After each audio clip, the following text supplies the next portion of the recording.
I think it's finally safe to say at this point that we all pretty much unanimously enjoy gaming. And those of us that do, affectionately known as gamers, specifically one by the name of Ross Scott, have come up with a pretty wild idea recently. This bad boy, the Stop Killing Games initiative, has blown up in the gaming sphere over the last week or so. And I kid you not when I say that upon looking into it further, despite the fact that I cannot legally sign this petition,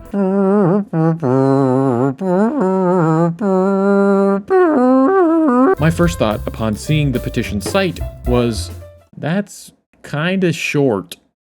Yep, the entire foundation of this petition consists of these 3 paragraphs alone.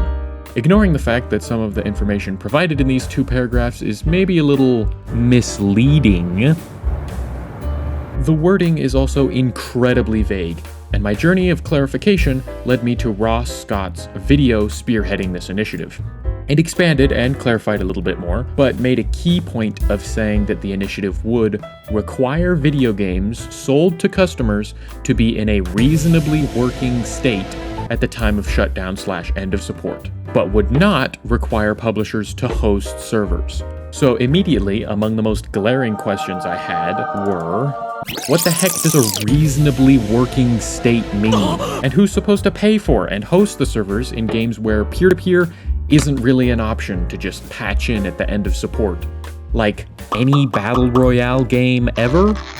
And for those wondering, the reason peer-to-peer isn't really an option in those cases is twofold. One, an average consumer's PC just isn't capable of acting as a server for some 40-odd people. And 2, one of the main functions of servers in games like that in the first place is to remove access to the game's computation from the consumers.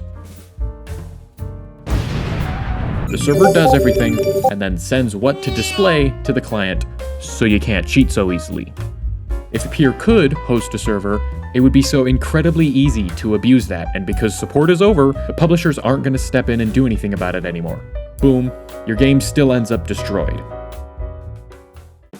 So if peer-to-peer isn't an option, and the publishers don't have to host servers, who is?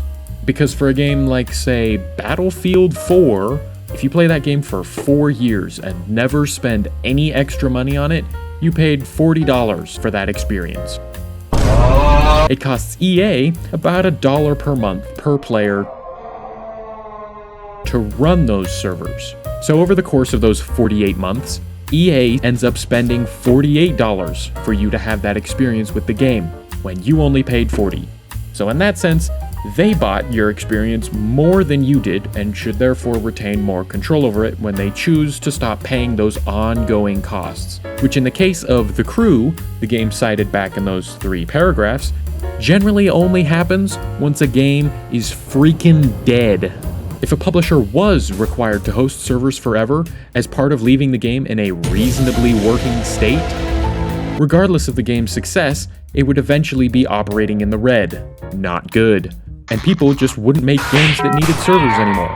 Also not good. And none of this is to say that I'm vehemently opposed to the preservation of digital media, which video games totally fall under that umbrella. I am 100% in that camp, and genuinely worried about some of it just being completely lost once it ceases being relevant. Like, how many movies are released only on a streaming service that probably isn't going to exist in a decade? I'm totally on the side of, this is a problem that needs solving. I just think something more to the tune of a video game library, where the source code for games goes once a publisher decides to discontinue support, where then that institution can go to the community and say, hey, come vote on which game you'd like us to host servers for a couple of weeks. Seems like a much more better idea. And I don't think it puts an immense burden on any aspect of the industry, corporate or consumer. There's even already a precedent for art preservation in that style for traditional forms of art like music, paintings, or writing. They're called libraries and museums. So expanding those already existing institutions to include digital media, or creating a separate one that is just based off of that idea, seems more realistic than whatever the current shape of the Stop Killing Games initiative would do. I have no idea if it's actually realistic for something like a video game library to exist, I'm no internet engineer server-bound wizard. I just like video games. Bye.